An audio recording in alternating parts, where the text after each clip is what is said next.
how to fix ringer sound volume gets low during incoming calls. Hey everyone, welcome back to the channel. If you are new here, don't forget to hit the subscribe button and turn on the notification bell to not miss any updates.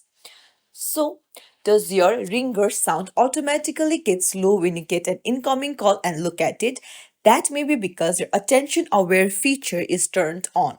So, now to turn it off, you'll need to go to your settings, scroll down, go to Face ID and passcode, and you'll need to enter your current passcode first.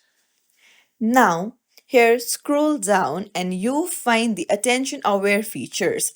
As you can see that iPhone will check for attention before dimming the display, expanding a notification when locked or lowering the volume of some sorts. So if you toggle off the attention aware features, then the ringer sound will not get low during incoming calls.